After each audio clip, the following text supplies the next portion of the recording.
Assalamualaikum warahmatullahi wabarakatuh. Yang terhormat Bapak Kasih Binadik Lapas kelas 2A Gorontalo, yang kami muliakan dan kami banggakan Bapak Al-Ustadz Al-Mukarram Bapak Rasid Lomba MAG. Acara selanjutnya yakni Qalam Ilahi yang akan dibawakan oleh saudara kita Yanto Suhaib. Kepada beliau dipersilakan. Assalamualaikum warahmatullahi wabarakatuh. A'udzu billahi minasyaitonir rajim. Bismillahirrahmanirrahim.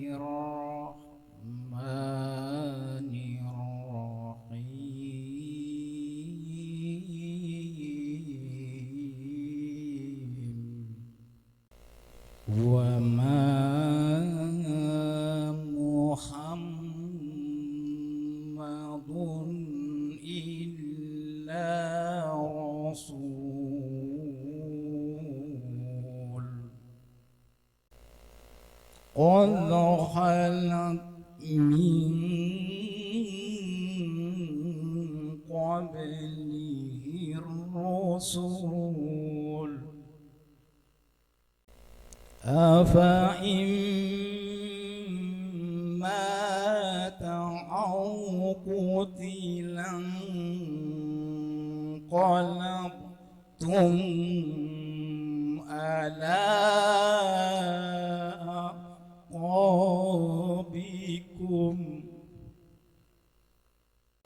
wa may yanqalib ala aqibai falan yadurrullaha syai'an wa sayazillahu sakirin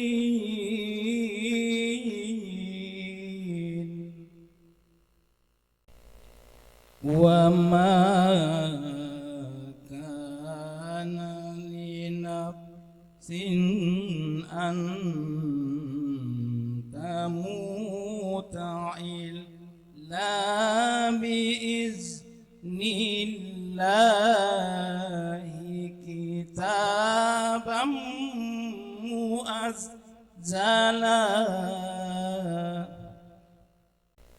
wa may yurid thawabad dunya nu'tihi minha wa may yurid thawabal akhirati nu'tihi minha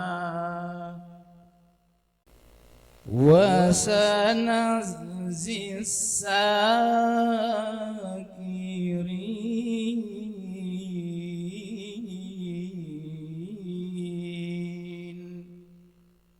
Shadaqallahul azim. Baik, acara selanjutnya yakni arahan yang akan disampaikan oleh Bapak Kasih Binadik. Kepada beliau dengan hormat kami persilakan.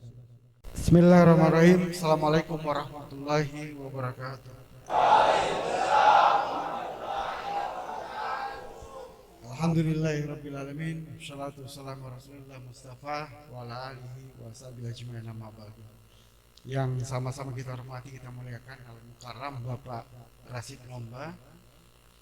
Kemudian yang kami hormati Ketua Harian Badan Takmir Masjid, pengurus Badan Takmir Masjid, dan jamaah yang saya cintai, saya banggakan, yang insya Allah kita semua dimuliakan dan dirahmati oleh Allah Subhanahu wa Ta'ala.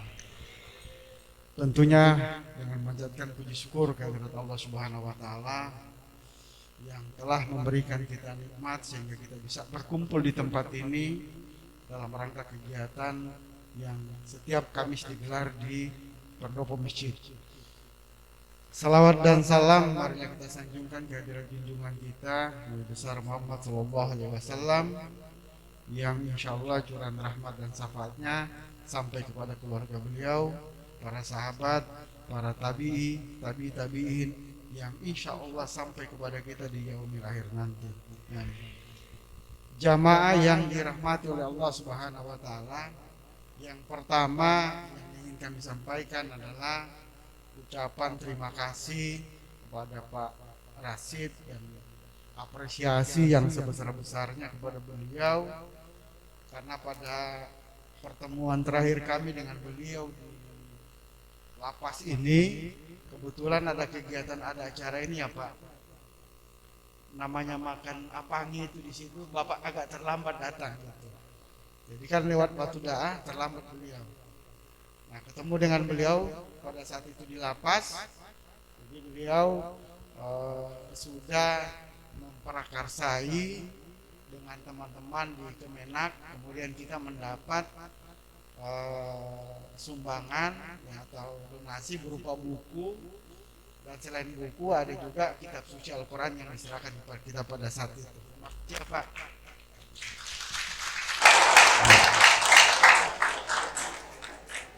Kemudian yang kedua, saya jumpa dengan beliau, kami satu pesawat berangkat ke Jakarta dengan beliau, dan punya kisah khusus dengan beliau, luar biasa nih Pak. Ya. Jadi kami bersama terus. Jadi waktu saya ke Jakarta kemarin, yang pekan kemarin itu bersama-sama dengan beliau. Kami punya misi yang sama pada saat itu. Ya. Tapi biarlah itu mungkin barokah buat kami ya, insya Allah Pak Rasid. Mudah-mudahan amin. Kemudian jamaah yang dirahmati oleh Allah Subhanahu wa taala, kami lanjut bahwa koordinasi dari Kemenak itu dalam rangka untuk tutorial atau pembimbing di dalam pembelajaran Iqra. Jadi seperti biasa ibu-ibu datang dari Kemenak, para penyuluh ya datang. Dan kemarin kami juga sudah mendapat standar pembinaan, tapi khususnya Napiter. Kebetulan saya yang salah satu ikut di dalam penyusunan kurikulum untuk pembinaan narapidana teroris. Waktu itu kami dari Kupang sampai ke Timur Leste Pak. Jadi sama-sama dengan rekan-rekannya Pak Rasid dari Direktorat Jenderal Bimbingan Islam. Sama-sama kami menyusun itu. Nah, itu sudah selesai kemarin sosialisasi, dan insya Allah sama saja seperti ini, karena penerapan ini memang sebenarnya sudah dilakukan, sehingga kami diminta untuk melakukan tambahan-tambahan di dalam penyusunan seperti apa sih yang dilakukan ya. Karena barang tentu tiap orang itu dia punya beda penafsiran, beda menyikapi suatu masalah, sehingga di dalam penetapan guru atau pembimbing saja itu kami juga harus selektif mencari pembimbing seperti apa yang cocok dengan teman-teman di sini. Nah, itu kemudian kita lakukan dalam rangka untuk pembinaan. Jangan sampai waduh seperti ini. Maka kami melakukan dengan teman-teman di Takmir itu melakukan uji petik di dalam beberapa bulan ini. Kemudian kami mengevaluasi terkait kegiatan yang sudah berjalan. Nah, ternyata ada beberapa bagian yang harus kita benahi dan kita tingkatkan. Tetapi pada umumnya semua kegiatan sudah baik. Tinggal menambah lebih baik lagi, karena setiap kebaikan itu harus selalu ditambah dengan kebaikan lainnya. Nah, mudah-mudahan saya juga sampaikan di Takmir, kalau pekan ini mereka tidak komunikasi lagi, maka insya Allah pekan besok mungkin Senin atau Selasa saya akan datangi kasih bimas Islamnya. Cuma dapat info dari Pak Rasid, Pak Ustadz kita ini sekarang baru PLT ya Pak. Karena Kasih Bimas Islamnya barusan meninggal ya Pak. Gitu. Seperti itu. Ya. Tapi itu tidak menjadi penghalang untuk kita berproses. Saya kira mungkin dari kami itu perlu kami ingatkan kembali bahwa kegiatan kita kajian itu di hari Kamis, hari Senin, kemudian ceramahnya di hari Kamis. Kemudian nanti ada kegiatan pembelajaran Iqra itu dari Senin sampai dengan Kamis. Mudah-mudahan di pekan berikut ini sudah ada tindak lanjut dari Kemenak untuk sama-sama, karena setiap selesai saya duha di sini dengan rekan-rekan, saya lihat pada berkumpul, tetapi saya menghitung di sana bahwa tutor ini kurang, tutornya kurang, sehingga masih banyak yang duduk di tempat-tempat. Selain tutor kurang, mejanya juga kurang. Nah, insya Allah juga ke depan ini sudah akan kita tambah mejanya supaya lebih enak kita belajar ya. Mudah-mudahan keberkahan ilmu itu selalu menjadi milik kita. Amin. Sekian, Assalamualaikum warahmatullahi wabarakatuh. Waalaikumsalam warahmatullahi wabarakatuh. Itulah tadi penyampaian yang disampaikan oleh Bapak Kasih Bidari. Insyaallah apa yang disampaikan oleh beliau bisa menjadi atensi dan bisa dipahami bersama. Amin.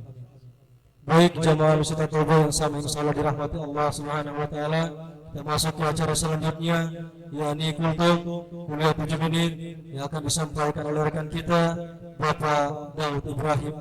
Kepada beliau dipersilakan.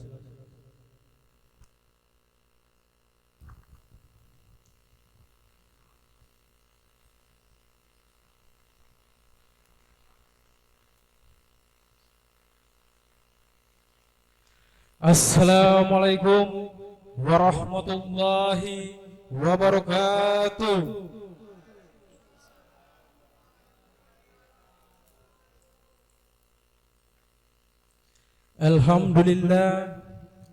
Alhamdulillahi rabbil alamin. Wassalatu wassalamu ala asrafil anbiya'i wal mursalin Sayyidina Maulana Muhammadin wa ala alihi wa sahbihi ajmain. Amma ba'du. Pertama-tama marilah kita memanjatkan puja dan puji syukur kehadirat Allah Subhanahu wa taala yang telah memberikan kita begitu banyak kenikmatan. Nikmat kesehatan, nikmat kekuatan, nikmat hidayah inayah, dan yang paling besar adalah nikmat iman dan Islam. Salawat serta salam tak lupa pula kita haturkan untuk junjungan kita baginda Nabiullah Muhammad sallallahu alaihi wasallam. Semoga kita yang berada di tempat ini mendapatkan syafaatnya di hari akhir nanti. Amin.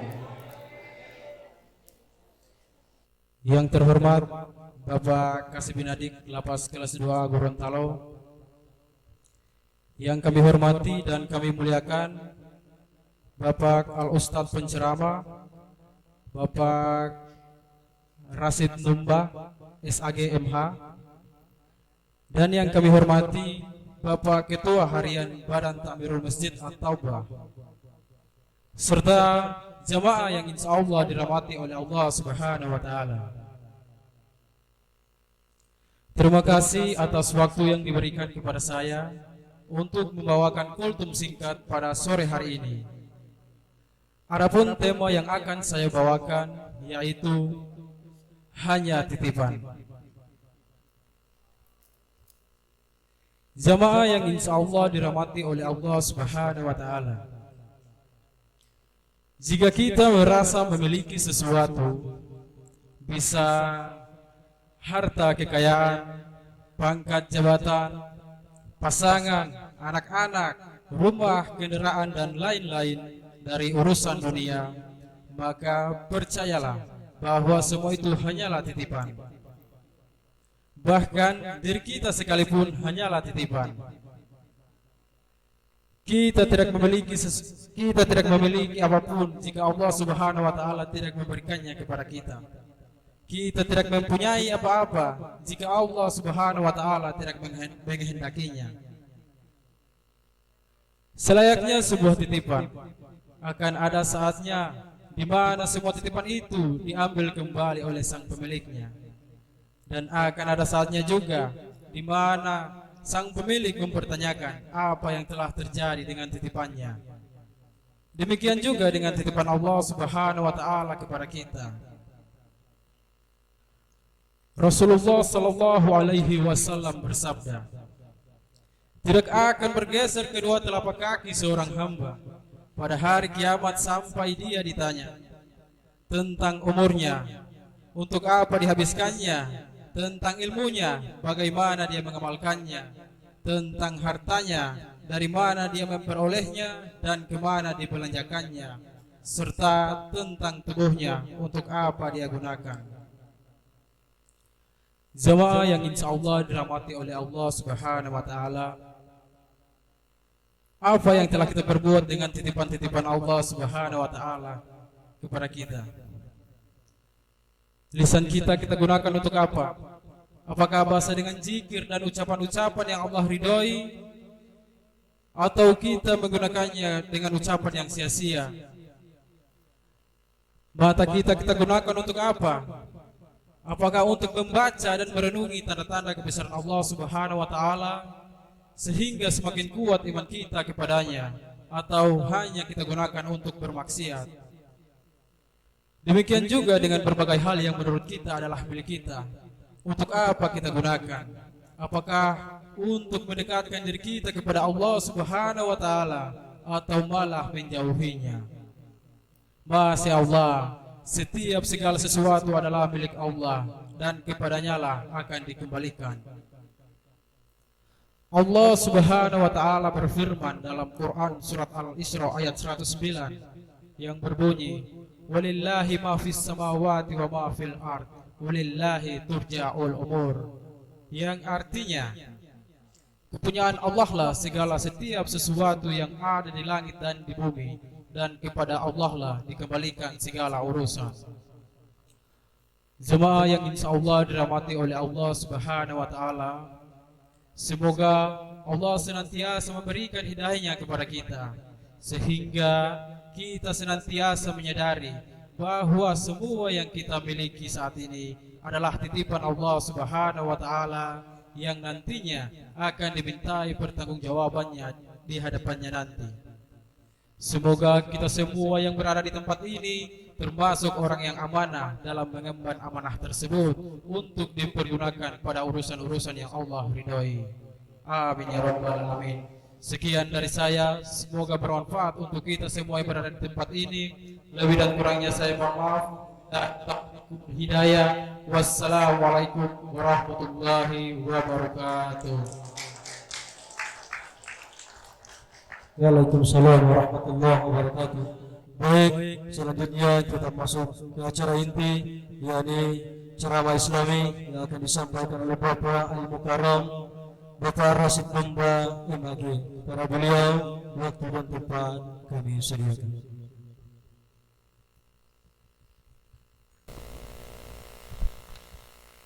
Bismillahirrahmanirrahim. Assalamualaikum warahmatullahi wabarakatuh.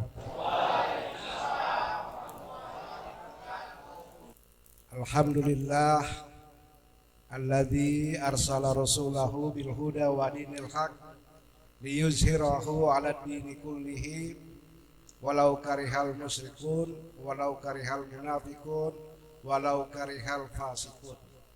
Ashhadu an la ilaha illallah wahdahu la syarikalah wa ashhadu anna Muhammadan abduhu wa rasuluh.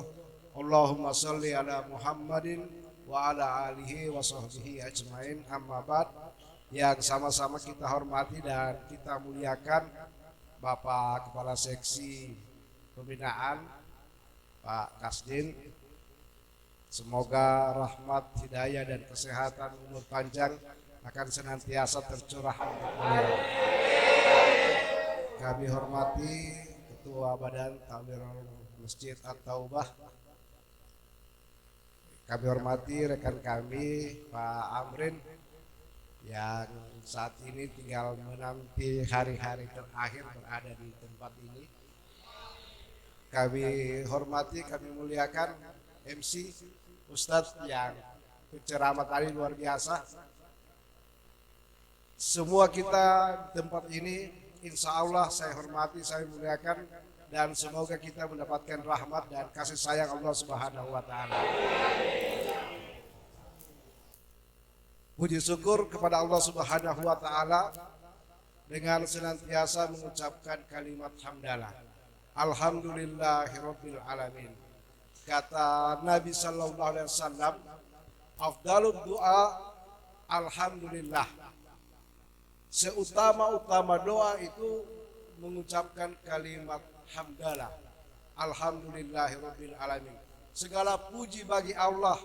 Tidak ada yang bisa dipantas untuk dipuji kecuali Allah Subhanahu wa Ta'ala. Kata ulama, beruntung orang yang ketika bangun tidur dia bisa bangun dengan sendirinya tanpa melihat di tubuhnya ini punya alat-alat bantu seperti selang pernapasan atau mungkin kabel-kabel yang menghubungkan ke saraf-saraf tubuhnya. Kalau kita bangun pagi dalam keadaan tidak pakai kabel, tidak pakai selang dan sebagainya, kita adalah orang yang telah diberikan karunia oleh Allah Subhanahu wa Ta'ala pada hari itu.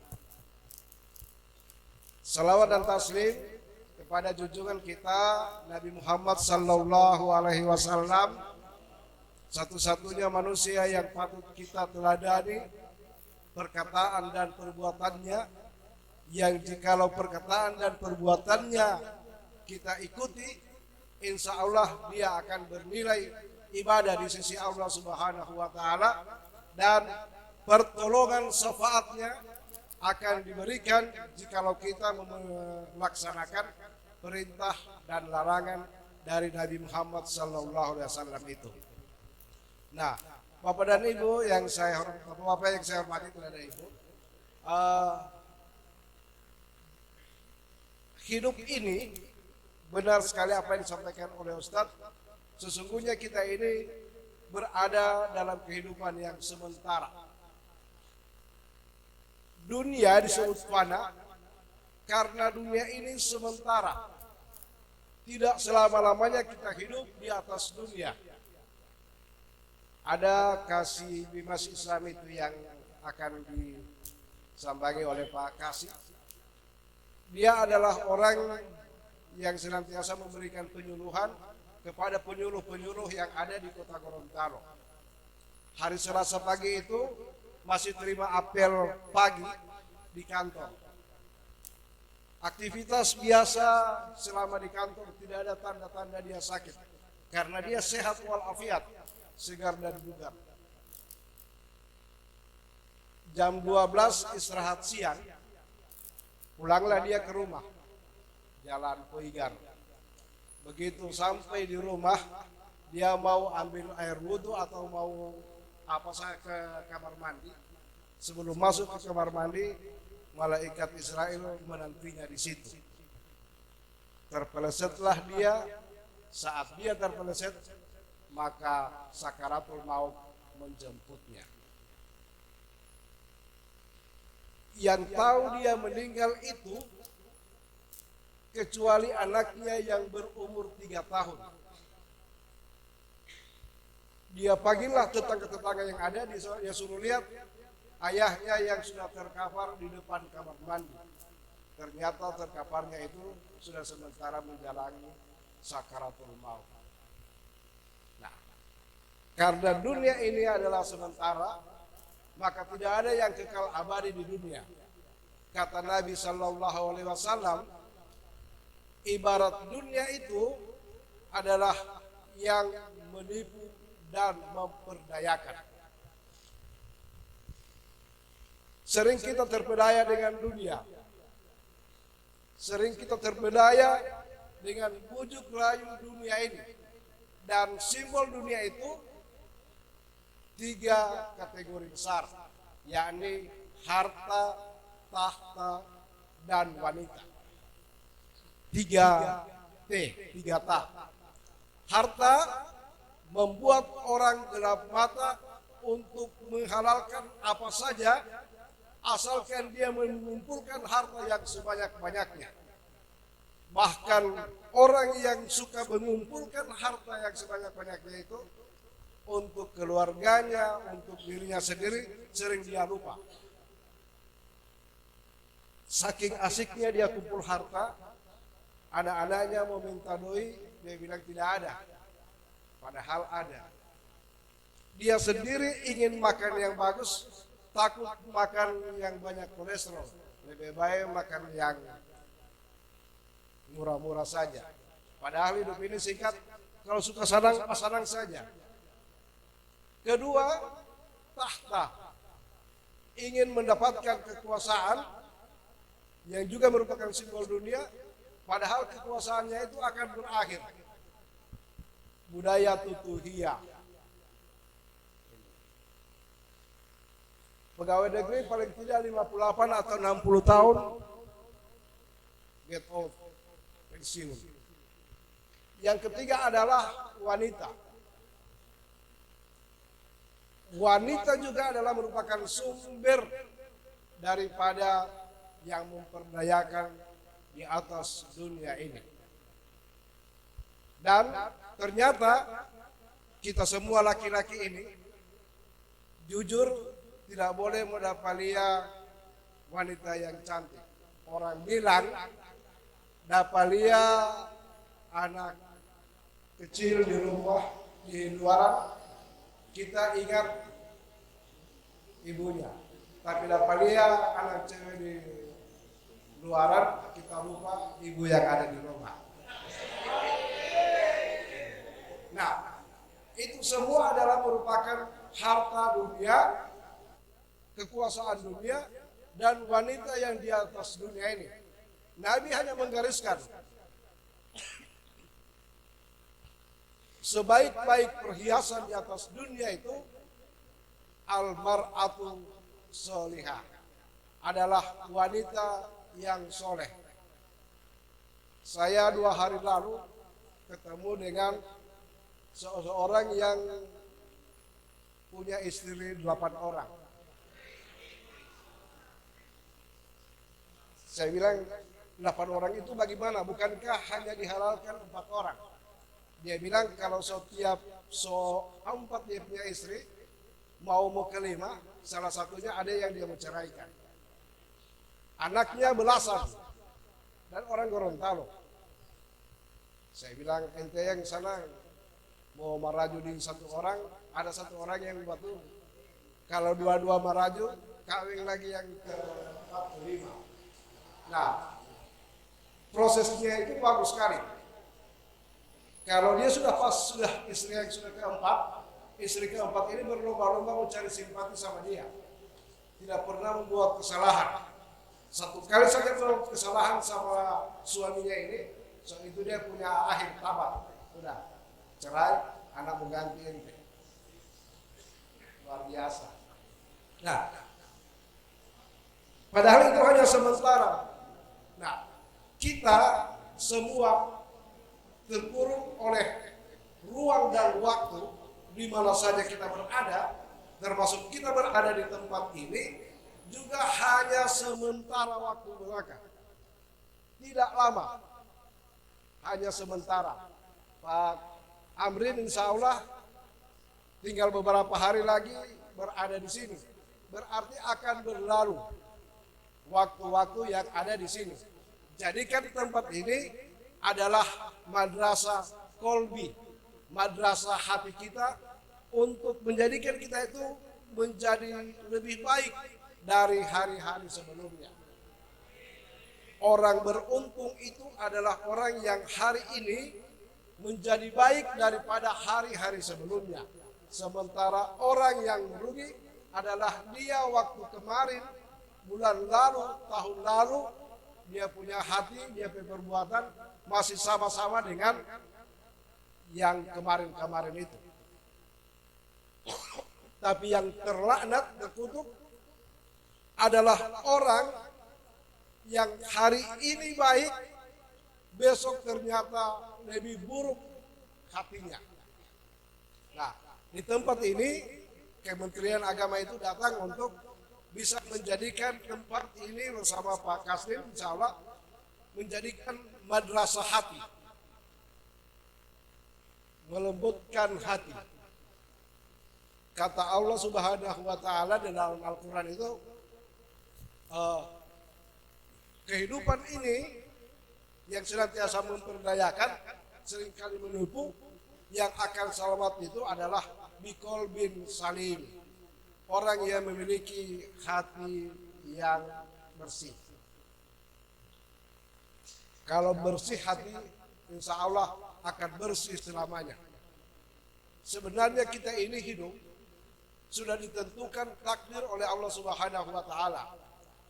Buya Hamka adalah orang yang pernah mendapatkan perlakuan dari rezim Orde Lama, mendapatkan kurungan 2 tahun 4 bulan hanya karena rezim Orde Lama itu mendengar Buya Hamka dengan Masuminya, Partai Masumi, ingin menggulingkan kekuasaan Orde Lama.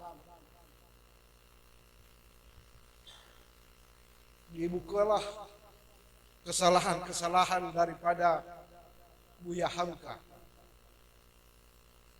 Ketika sidang di pengadilan lebih mementingkan kehidupan daripada rezim Orde Lama. Sehingga buku-buku karya daripada Hamka itu tidak boleh beredar. Tidak boleh Hamka ceramah, tidak boleh dia keluar. Saking dia tidak bisa ditangkap, maka dipenjarakan selama 2 tahun 4 bulan. Apa yang terjadi di dalam penjara ternyata adalah merupakan hidayah daripada Buya Hamka. Dia bisa menyelesaikan tafsir Al-Quran Al-Azhar itu selama 2 tahun 4 bulan 30 juz lengkap. Dan yang bagusnya hatinya menjadi selamat, hatinya menjadi bersih. Tidak ada dendam kepada siapapun. Begitu Soekarno dikabarkan meninggal dunia,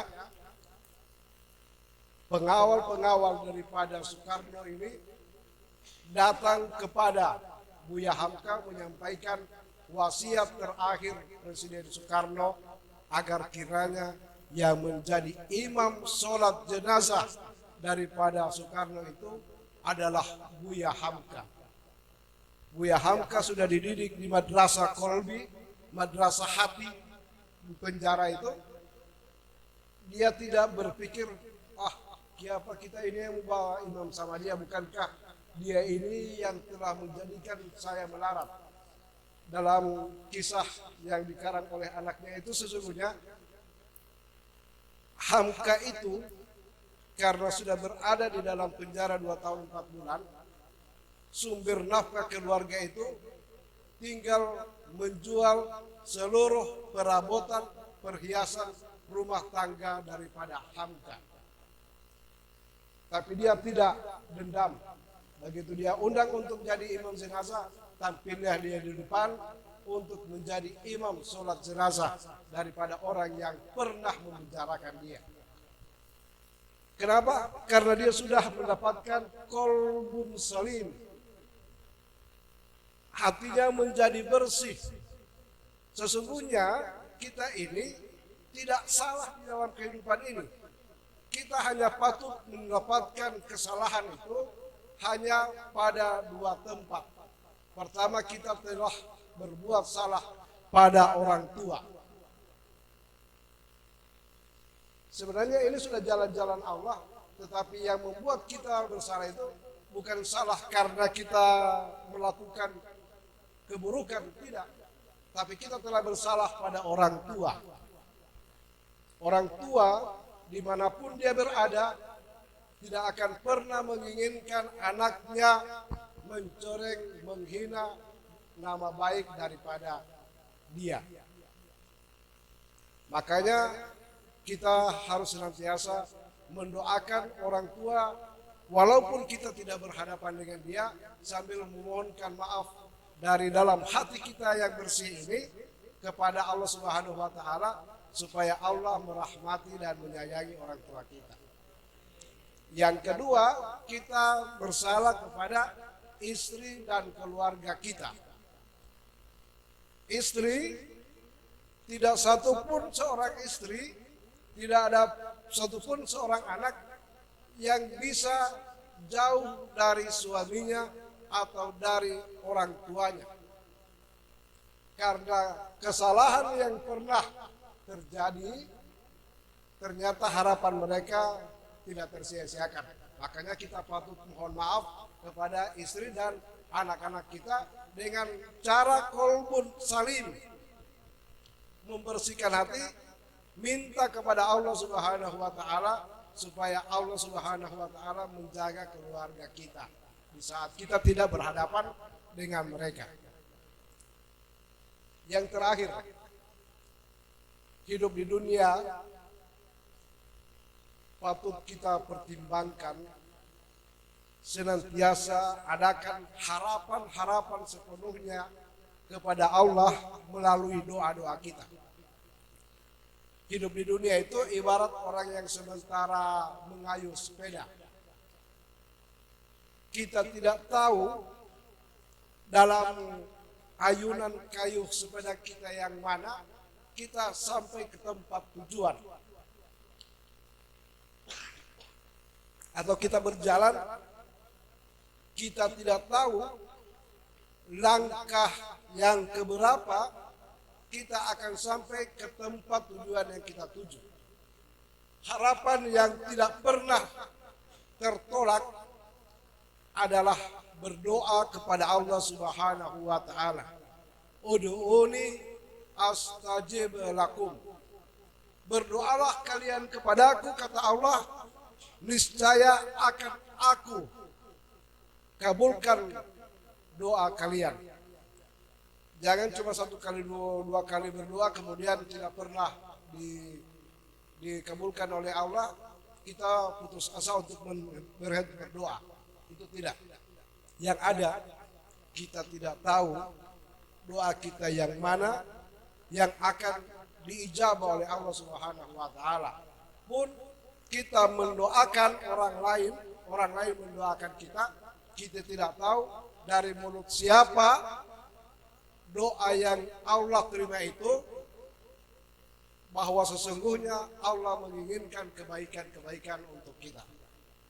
Nah, semoga kita semua dijadikan oleh Allah Subhanahu wa taala menjadi lebih baik, hati kita menjadi bersih, dan senantiasa mengharapkan Allah Subhanahu wa taala senantiasa melindungi kita semua. Demikian, dan kita akhiri dengan doa, semoga doa kita diijabah oleh Allah Subhanahu wa taala. Bismillahirrahmanirrahim. Hamdan syakirin, hamdan naimin, hamdan yuafi ni'mahu wa yukafi mazidah. Ya Rabbana lakal hamdu kama yanbaghi li jalali wajhikal karim wa azimi sultanik. Allahumma sholli ala Muhammadin wa ala alihi wa sahbihi ajmain. Allahumma imanan bika wa tasdiqan bi kitabika wa wafaqan bi ahdika wa ittiba'an li sunnati nabiyyika Muhammadin sallallahu alaihi wasallam. Ya Allah, hanya kepadamu kami beriman. Kepadamu kami beriman terhadap kitab-kitab yang diturunkan olehmu. Kepadamu pula kami beriman atas Nabi Muhammad sallallahu alaihi wasallam sebagai pesuruhmu, ya Allah. Untuk itu, ya Allah, jadikan iman kami adalah iman yang berkekekalan di dalam hati-hati kami. Jadikan kolbu kami senantiasa menyebut namamu dengan zikir-zikirmu, ya Allah. Kami pun senantiasa berharap kepadamu, ya Allah, kiranya doa-doa yang kami panjatkan akan segera diijabah oleh ya Allah. Perbaiki hati kami, bersihkan hati kami, tuntunlah kami menjadi orang yang benar-benar berada dalam ihdinas siratal mustaqim, siratal ladzina an'amta alaihim ghairil maghdubi alaihim waladdallin. Amin. Rabbana atina fid dunya hasanah fil akhirati hasanah wa qina adzabannar. Walhamdulillahirabbil alamin. Assalamualaikum warahmatullahi wabarakatuh.